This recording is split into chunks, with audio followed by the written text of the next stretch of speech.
Hello दोस्तों, संकल्प की ऑनलाइन क्लास में आप लोग का स्वागत है। और जैसे कि आप लोग को पता है कि हमारे जो राज्य में उत्तराखंड प्रवक्ता की भर्ती चली है, तो उसका हमारा सेकंड पेपर हम लोगों ने चलाया है। और इसमें इससे पहले हमने पढ़ा है जैसे काव्य हेतु है और काव्य के बारे में हम लोगों ने पढ़ा है।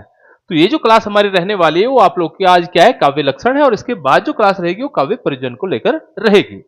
तो चलिए स्टार्ट करते हैं आज की क्लास। और सबसे पहले हम देखते हैं कि हमारा जो टॉपिक है वो क्या है, आप लोगों का काव्य के लक्षण है। देखो लक्षण क्या होते हैं, यानी कि जैसे हमने काव्य हेतु में बताया था और जैसे आप लोगों का लक्षण है, तो लक्षण होते क्या है।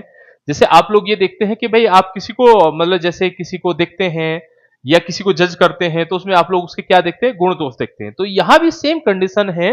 आप लोग को ये ध्यान रखना काव्य के लक्षण क्या होते हैं। तो काव्य के लक्षण क्या है, ये आप एक व्यक्ति को मान लो या अपने आप को मान लो कि आपके अंदर जितनी भी अच्छाई बुराई है वो सारी किस में आती है, काव्य लक्षण में आती है। यानी कि आपके लक्षण कैसे हैं। जैसे कहते हैं ना कि फलाने का लड़का तो बहुत गंदा चल रहा था, उसके लक्षण खराब है। तो लक्षण का मतलब है लक्षण कैसे होने चाहिए। तो यहां पर यही बताया है कि किन चीजों को हम लक्षण, यहां पर आपको देखना है कि लक्षण होंगे और उनके मतलब, लक्षण का मतलब होगा उसके गुण होने चाहिए। लक्षण का मतलब है उसके तत्व है और उसकी विशेषता होनी चाहिए। यानी कि किस काव्य में लक्षण, विशेषता, गुण, तत्व, उसके बारे में जो भी दिया जाता है वो हमारे क्या कहलाते हैं, काव्य के लक्षण कहलाते हैं। हालांकि अलग अलग जो इतिहासकार हुए हैं या हम साहित्यकार कह सकते हैं, तो उन्होंने सभी ने अपनी परिभाषा अलग दी है। ये आप लोग को देखना है। सबसे पहले प्रश्न यहां से बन सकता है कि काव्य के लक्षण क्या है। तो काव्य के लक्षण आप लोगों को ये ध्यान रखना है कि काव्य में, यानी कि किसे हम काव्य कह सकते हैं, कैसे उसमें लक्षण होने चाहिए, उनके ऊपर हम चर्चा कर रहे हैं। तो सबसे पहले हमें याद है, मतलब हमें याद रखना है कि काव्य के लक्षण क्या है। काव्य के लक्षण का मतलब होता है विशिष्ट गुण होंगे, तत्व होंगे या विशेषता होंगी, और उन्हीं को हम क्या कहेंगे, इस काव्य के लक्षण कहते हैं। चलिए अभी देखो, हालांकि हम ये भी कह सकते हैं कि जो किसी साहित्यिक रचना को काव्य या कविता के रूप में परिभाषित करते हैं, उन्हें हम काव्य लक्षण कहते हैं। परिभाषा तो आप लोग ये याद रख सकते हैं कि ऐसे गुण, तत्व, विशेषता जो किसी साहित्य रचना को काव्य और काव्य को क्या कह रहे हैं यहां पर, कविता के रूप में परिभाषित करते हैं, उसे क्या कहते हैं, काव्य के लक्षण कहते हैं। अगर आप लोग को नॉर्मल परिभाषा पूछी जाती है तो इसके बाद आप लोग को ध्यान रखना है कि देखो कौन से काव्य कहलाएंगे। आप लोग को ये ध्यान रखना है कि इनमें से ऐसे कौन से काव्य होंगे सभी को काव्य कह सकते हैं, क्योंकि लिखित साहित्य तो बहुत भी होगा। जैसे आप लोग ये कह सकते हैं कि भाई देखा होगा आप लोगों ने प्रेम प्रसंग की जो शायरी चलती है वो भी लिखने का काम तो उसमें भी रहता है, लेकिन हम उसे काव्य किसे कहेंगे, ठीक है ना। तो काव्य आप लोग को ध्यान रखना है कि काव्य कहलाने योग्य कौन होगा। तो उसमें आप लोग को ध्यान रखना है कि उसमें विशिष्ट गुण देखेंगे, विशिष्ट तत्व देखेंगे और उसकी विशेषता देखेंगे। और जिसके विशिष्ट गुण, यानी कि जिसके गुण, विशेषता और आप लोगों के तत्व क्या होते हैं, विशिष्ट होते हैं, उसे हम क्या कहते हैं, काव्य कहते हैं। तो हालांकि भारतीय काव्य शास्त्र जो चला है, तो भारतीय काव्य शास्त्र में क्या देखा जाता है, रस, अलंकार और शब्द और अर्थ। कहने का मतलब यह हुआ कि हमारे यहां जो भारतीय काव्य शास्त्र है उसमें आपका काव्य में रस होना चाहिए, काव्य में अलंकार होना चाहिए और काव्य में शब्द अर्थ होने चाहिए। उसे हम लोग क्या कहते हैं, काव्य कहते हैं। हालांकि इसमें यहां पर एक और दिया गया है, रमणीयता। यानी कि यहां से अगर प्रश्न बनता है तो आप लोगों से पूछ सकता है कि भारतीय काव्य शास्त्र के जो विशिष्ट गुण है वो कौन कौन से हैं। तो भारतीय काव्य शास्त्र के विशिष्ट गुणों में ध्यान रखना है, रस होगा, अलंकार होगा, शब्द अर्थ होंगे और आप लोग का रमणीयता होगी। और अगर इनके आधार पर ही, जैसे यहां दिया है कि काव्य का मुख्य आधार है, या यहां से प्रश्न ये बन सकता है कि काव्य का मुख्य आधार क्या है। तो काव्य का मुख्य आधार क्या है, भारतीय काव्य शास्त्र के अनुसार रस होने चाहिए, अलंकार, शब्द अर्थ और आप लोग का रमणीयता होनी चाहिए। चलिए देखते हैं जो अलग अलग हमारे काव्य शास्त्री हुए हैं, उन्होंने कुछ आप लोग की परिभाषाएं अलग से दी हैं। तो उन परिभाषाओं को देखते हैं, क्योंकि यहां से क्या होता है, यहां से आप लोगों के प्रश्न बनते हैं और आप लोगों से डायरेक्टली परिभाषा ही पूछ लेते हैं कि ये किसने कहा है। तो जैसे आप लोगों को दिया गया है कि काव्य की जो प्रमुख परिभाषा है वो क्या होती है, क्योंकि हमने कहा कि उसी में हमारे गुण होते हैं। तो सबसे पहले हम भामा को पढ़ते हैं, आचार्य भामा। आचार्य भामा ये कहते हैं, शब्दार्थो सहितो काव्यम। कहने का मतलब यह है कि शब्द और अर्थ का सहभाव ही काव्य कहलाता है। देखो ये प्रत्येक जो आप लोगों का काव्य शास्त्री है वो अपनी परिभाषा अलग से दे रहा है, तो आप लोगों को ये अलग से ध्यान रखनी है। और अलग से ध्यान रखने के का मतलब ये है कि यहां भामा है तो भामा को आप ऐसे याद रख सकते हैं, भामा मतलब भाव की बात करता है। भाव मतलब जिसमें अर्थ हो और शब्द हो, यानी कि शब्द और अर्थ की अगर कोई बात करेगा तो कौन है, भामा है। और यहां पर देखो इस संस्कृत में दिया गया है, क्योंकि वहां संस्कृत में आपको इस तरह की लाइन दे देगा और उसमें आप लोग को छांटने को कहेगा कि इनमें से ये किसने कहा है। तो आप लोग को ये ध्यान रखना है कि शब्दार्थो सहितो काव्यम किसने कहा है, भामा ने कहा है, और जिसका अर्थ होता है शब्द अर्थ का सहभाव ही काव्य कहलाता है। बात करते हैं आचार्य मम्मट की। तो मम्मट ने कहा है तद दोषो शब्दार्थो सगुण वन अलंकारित पुनः कवापी, यानी कि दोष रहित गुण युक्त और कभी कभी अलंकार विहीन भी काव्य कहलाता है। जैसे कि आप लोगों को हम पहले बता रहे थे कि काव्य में क्या होना चाहिए, काव्य में होना चाहिए कि उसके गुण होने चाहिए, उसमें अलंकार होना चाहिए, उसमें रस होना चाहिए। लेकिन यहां जो आप लोग के कौन है, मम्मट है, मम्मट ये कह रहे हैं कि ऐसा जरूरी नहीं है कि उसमें आप लोग के गुण होने चाहिए, अच्छे गुण ही होने चाहिए। इसने ये कहा है कि दोष रहित भी, दोष रहित मतलब इसमें सद्गुण होने चाहिए, ठीक है ना। रहित का मतलब होता है नहीं, रहित का मतलब क्या होता है, नहीं होता है।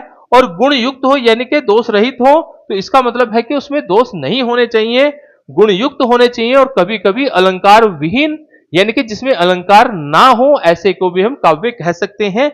लेकिन उसमें क्या होना चाहिए, वो दोष रहित होना चाहिए और गुण युक्त होना चाहिए। यानी कि मम्मट को याद रखने के लिए आप ऐसे याद रख सकते हैं कि मम्मट ने क्या कहा है कि दोष रहित की बात किसने की है, मम्मट ने की है। क्योंकि यहां पर आप लोग को दिया है तद दोष है, देखो तद दोष है, तद दोषो शब्दार्थो सगुणा वन अलंकारित पुनः कवापी। तो ये किसकी परिभाषा है, ये आप लोग के आचार्य मम्मट की है। चलिए बात करते हैं नेक्स्ट में आप लोगों की, जो यहां पर नेक्स्ट परिभाषा दी है। परिभाषा में दिया गया है, अभी बात करते हैं विश्वनाथ के अनुसार। तो विश्वनाथ ने कहा है कि काव्यम रसात्मक काव्यम, यानी कि विश्वनाथ केवल रस की बात करते हैं। ये आप लोगों को ध्यान रखना है कि काव्य में रस की जो बात करते हैं वो कौन करते हैं, विश्वनाथ। कहने का मतलब ये हुआ कि याद रखने का सबसे आसान तरीका है काव्य मतलब, यानी कि विश्वनाथ मतलब आप लोगों को रस याद रखना है, क्योंकि इन्होंने यही कहा है रस युक्त काव्य ही काव्य कहलाता है। इन्होंने ज्यादा परिभाषा लंबी चौड़ी नहीं दी है, तो केवल आप लोग को ध्यान रखना विश्वनाथ मतलब रस को याद रखेंगे। और उसमें रस को ही इन्होंने काव्य कहा है कि जिस काव्य में रस युक्त जो काव्य होगा उसे हम क्या कहते हैं, आप लोगों का काव्य कहते हैं। चलिए बात करते हैं नेक्स्ट की। तो यहां पर आप लोग को दिया गया है आचार्य पंडित राज जगन्नाथ, ठीक है। तो जो पंडित राज जगन्नाथ है ये क्या कहते हैं, तो जगन्नाथ को आप ऐसे याद रखो, जगन्नाथ मतलब जग में जैसे रामायण प्रसिद्ध है, या आप लोग ऐसे भी याद रख सकते हैं कि पंडित लोग रामायण के आधार पर चलते हैं। तो आप लोग को ध्यान रखना है कि पंडित राज जो जगन्नाथ है उन्होंने रामायण की बात की है, और वो ये कहते हैं रमणीयार्थ प्रतिपादक शब्द काव्यम, यानी कि जो रमणीय अर्थ का प्रतिपादन करने वाला शब्द है वही क्या कहलाएगा, काव्य कहलाएगा। ये ध्यान रखना है। कहने का मतलब है क्योंकि परिभाषा बहुत सारी होंगी और उन्हें याद रखने के लिए आप एक शब्द को पर्टिकुलर याद रख सकते हैं। तो यहां पर आप लोग को रमणीय याद रखने, रमणीय को आप ऐसे याद रख सकते हैं, भाई पंडित लोग किसके आधार पर चलते हैं, रामायण के आधार पर चलते हैं। तो यहां रमणीयता को आप लोग को याद रखना है। बात करते हैं इसके बाद आप लोगों का जो दिया है बालकृष्ण भट्ट। तो बालकृष्ण भट्ट के अनुसार क्या कहा गया है कि साहित्य जन समूह, देखो यहां पर देखो आप लोग को दिख रहा होगा कि साहित्य जन समूह के हृदय का विकास ही काव्य है। ये किसने कहा है, आचार्य बालकृष्ण भट्ट ने कहा है। देखो ये हिंदी में दिख रही है परिभाषा, और ये किसमें आप लोगों की संस्कृत में है। तो एग्जाम में भी ऐसा आ सकता है, क्योंकि एग्जाम में भी आप लोगों को संस्कृत और हिंदी दोनों पूछा गया है। तो यह एग्जाम में भी हिंदी इंग्लिश अलग से आ सकती है, क्योंकि जो हमारे काव्य शास्त्री हैं वो कुछ उनमें से संस्कृत के हैं, कुछ आप लोग के हिंदी के हैं। तो ये आप लोग को अलग से ध्यान रखना है। तो बालकृष्ण किसकी बात करता है, तो बालकृष्ण जनसमूह की बात करते हैं। तो कहने का मतलब यह है कि जैसे आप लोगों ने देखा होगा कि कृष्ण भगवान किस में रहते थे, जनसमूह, मतलब उनके साथ में जनसमूह जुड़ के चलता था। तो आप ऐसे रख सकते हैं कि बालकृष्ण की बात अगर कर रहे हैं तो जनसमूह की बात कर रहे हैं, पंडित राज की बात अगर कर रहे हैं तो रामायण की बात कर रहे हैं। तो इस प्रकार से आप लोग क्या याद रख सकते हैं, परिभाषाओं को याद भी कर सकते हैं। बात करते हैं महावीर प्रसाद द्विवेदी की। तो महावीर प्रसाद द्विवेदी क्या कहते हैं, इन्होंने कहा है ज्ञान राशि के संचित कोष का नाम ही साहित्य है। तो ज्ञान राशि के संचित कोष का नाम ही क्या है, साहित्य है। तो यहां पर आप लोग को याद रखना है ज्ञान राशि, ज्ञान राशि मतलब महावीर। हालांकि महावीर की अलग अलग लाइनें आप लोग को, अलग अलग परिभाषा आप लोग को याद रखनी है, या इन परिभाषाओं को एक में भी जोड़ के दे सकता है। लेकिन हम लोगों ने अलग अलग इसलिए रखी हैं कि पर्टिकुलर अगर एक लाइन को देता है तो वहां से आप लोग अच्छे से क्वेश्चन कर सकें। तो यहां पर सबसे पहले तो ज्ञान राशि की बात हुई है। दूसरा इन्होंने कहा अंतःकरण की विवर्तियों के चित्रण का नाम ही कविता है। यह भी किसने कहा है कि अंतःकरण की विवर्तियों का चित्र। देखो जैसे महावीर मतलब आप लोग याद रख सकते हैं, महावीर मतलब भगवान कौन भाई, भगवान हनुमान को महावीर कहते हैं। और अगर देखो उन्होंने सीना फाड़ के एक चित्र दिखाया था तो चित्र को याद रख सकते हैं, ठीक है ना, क्योंकि इन्होंने कहा कि अंतःकरण की विवर्तियों का चित्रण ही का नाम ही क्या है, कविता है। यहां पर इन्होंने कहा है राशि ज्ञान के संचित कोश का नाम ही साहित्य है। और तीसरी लाइन ये कहते हैं कविता प्रभावशाली रचना है जो पाठक या श्रोता के मन में या मन पर आनंदमयी प्रभाव डालती है। यानी कि कविता ऐसी होनी चाहिए जो पढ़ने वाला है उसे आनंद की अनुभूति हो। यानी कि आनंद मतलब यहां फिर से रस की बात हुई है, लेकिन इन्होंने प्रॉपर रस ना कहकर इन्होंने क्या कहा, आनंद की अनुभूति कहा है। यह आप लोग को ध्यान रखना है। तो महावीर प्रसाद द्विवेदी जो है उनकी आप लोग को 3 परिभाषा याद रखनी है कि ज्ञान राशि का के संचित को उसका नाम ही साहित्य है। दूसरा अंतःकरण की विवर्तियों का चित्र की बात हुई है तो चित्र से आप याद रख सकते हैं। और कविता का प्रभावशाली रचना, देखो यहां पर कहा कविता प्रभावशाली रचना है जो पाठक या श्रोता के मन पर आनंदमयी प्रभाव डालती है, उसे हम क्या कहते हैं, कविता कहते हैं या काव्य कहते हैं। चलिए बात करते हैं नेक्स्ट में। तो नेक्स्ट जो हमारा काव्य शास्त्री है उनका नाम है आप लोग का मुंशी प्रेमचंद। और देखो प्रेमचंद को याद रखना बहुत ही आसान है, क्योंकि प्रेम अगर कोई करेगा तो उसकी आलोचना होगी ही होगी। तो यहां पर भी दिया गया है कि काव्य या साहित्य जीवन की आलोचना है, ठीक है ना। तो काव्य क्या है, ये साहित्य जीवन की आलोचना है। तो आलोचना जैसे कि हमने कहा कि भाई प्रेम करोगे तो प्रेमचंद का जिक्र हुआ है तो प्रेम करोगे तो वहां पर आलोचना होंगी होंगी, ऐसे आप लोग परिभाषा याद रख सकते हैं। बात करते हैं जयशंकर प्रसाद की। तो जयशंकर प्रसाद ने क्या कहा है, काव्य आत्मा की संकल्पनात्मक अनुभूति है जिसका संबंध विश्लेषण तथा विज्ञान से नहीं है।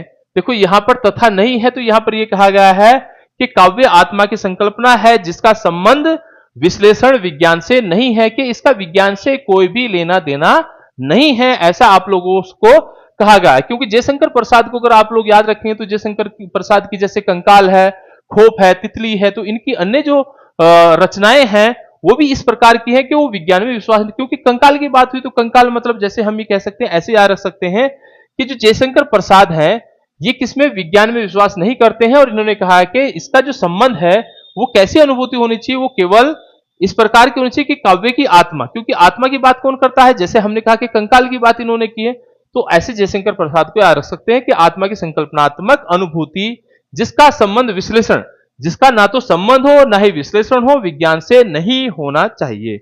बात करते हैं यहां पर देखो महादेवी वर्मा दिया है, हालांकि इससे पहले हमारा कौन था, ठीक है ना। तो यहां पर आप लोगों को दिया है महादेवी वर्मा।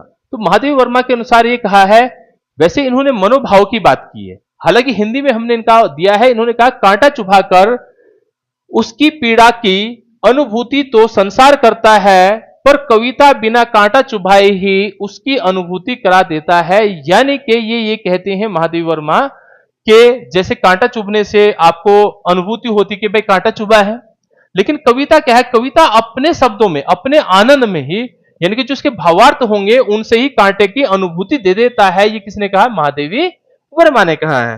बात करते हैं नेक्स्ट की। तो आप महादेवी वर्मा को ऐसे याद रखते हैं, कांटे की बात कर रहे हैं तो कांटा चुभाने की बात हो रही है, तो महादेवी वर्मा को आप लोग याद रख सकते हैं। बात करते हैं इसके बाद हमें जो दिया है, इसके अलग भी कुछ आचार्य हैं, हालांकि वो प्रमुख आचार्य थे। हम लोग यहां पर चलेंगे, देखो हमने आचार्यों के नाम लिखे हैं और उनके साथ में उनके बारे में बताया है पूर्ण रूप से, उसमें क्या क्या आप लोगों को दिया गया है। तो यहां पर सबसे पहले हम बात करते हैं भरत मुनि की, ठीक है ना। भरत मुनि क्या कहते हैं, काव्य के लक्षणों पर विचार करने वाले पहले आचार्य। ध्यान देंगे कि यहां पर यह कहा है कि काव्य के लक्षणों पर विचार करने वाले पहले आचार्य कौन है, तो भरत मुनि है। क्योंकि अभी क्वेश्चन बदलेगा थोड़ा सा, तो यहां ध्यान रखेंगे, यहां केवल विचार दिया है, काव्य के लक्षणों पर विचार करने वाले पहले आचार्य हैं। विचार करने वाला कहा गया है, कौन है, भरत मुनि माने जाते हैं। हालांकि भरत मुनि को नाट्य शास्त्र के रचिता कहा जाता है, या हम भी कह सकते हैं कि भरत मुनि का नाट्य शास्त्र है, ठीक है ना, ये हमने पहले भी पढ़ा है। तो भरत मुनि के नाट्य शास्त्र को ही साहित्य या काव्य भी माना गया है, ये आप लोगों को ध्यान रखना। हालांकि देखो भरत मुनि का जो नाट्य शास्त्र है उसे पंचम वेद कहा गया है, लेकिन किसने संज्ञा दी? तो आप लोगों को ध्यान रखना है, राजशेखर ने दी है। तो राजशेखर ने भरत मुनि के नाट्य शास्त्र को क्या कहा? पंचम वेद की संज्ञा दी गई है। हालांकि कई बार राजशेखर नहीं आता है, वहां पर भरत मुनि आप लोगों को लिखा मिल जाएगा। ठीक है ना, कि किसने आप लोगों का नाट्य शास्त्र को पंचम वेद कहा है, तो भरत मुनि भी ऑप्शन में हो सकता है, नहीं तो जो इसे उपाधि देने वाले हैं वो कौन है? आप लोग का राजशेखर है, ये आप लोग को ध्यान रखना है। हालांकि लिखा हुआ किसका है? आप लोगों का नाट्य शास्त्र भरत मुनि का है। तो यहां से डायरेक्टली क्वेश्चन ये भी बनता है कि भाई नाट्य शास्त्र किसका है? तो भरत मुनि का है। ठीक है ना, और भरत मुनि कौन हुए? जिन्होंने सबसे पहले काव्य के लक्षणों को विचार करने वाले पहले आचार्य हैं। इन्होंने विचार के दिए नहीं है, ये ध्यान देंगे। ठीक है ना, नाट्य शास्त्र इनका है। फिर दूसरी बात करते हैं कि किसी काव्य के लक्षणों का उल्लेख नहीं किया। हालांकि इन्होंने अपने नाट्य शास्त्र में किसी भी काव्य लक्षणों का उल्लेख नहीं किया है, हालांकि उन पर विचार किया है। यहां इसीलिए मैं कहता हूं विचार करने वाले हैं, ना कि उन्होंने अपना उल्लेख किया है। नाट्य शास्त्र में काव्य के लक्षणों का कहीं पर भी उल्लेख नहीं किया गया है। और भरत मुनि का जो नाट्य शास्त्र है, उन्होंने उसमें जो लक्षणों की संख्या वो कितनी बताई है? 36 बताई है। यह भी ध्यान रखना है कि भरत मुनि के नाट्य शास्त्र में जो लक्षण है काव्य के वो कितने हैं? 36 है। हालांकि उनका व्याख्या नहीं की गई है। ये पहली लाइन कह रही है कि उनका उल्लेख नहीं है कि कौन कौन से हैं, लेकिन लक्षण बताए हैं कितने हैं? 36 हैं। ये आप लोगों को ध्यान रखना है। पर वामन क्या कहते हैं? तो वामन ने कहा है, देखो वामन ये कहते हैं रीतिरात्मक काव्य से रीति को काव्य की आत्मा माना है। कहने का मतलब यह है कि रीति के ऊपर कौन बात करते हैं? वामन। हालांकि ये रीति संप्रदाय के जनक भी माने जाते हैं। तो आप लोग को ये ध्यान रखना है कि देखो वामन है तो रीति संप्रदाय के जनक है, इसीलिए आप लोग किसकी बात याद रखेंगे? रीति की बात रखेंगे।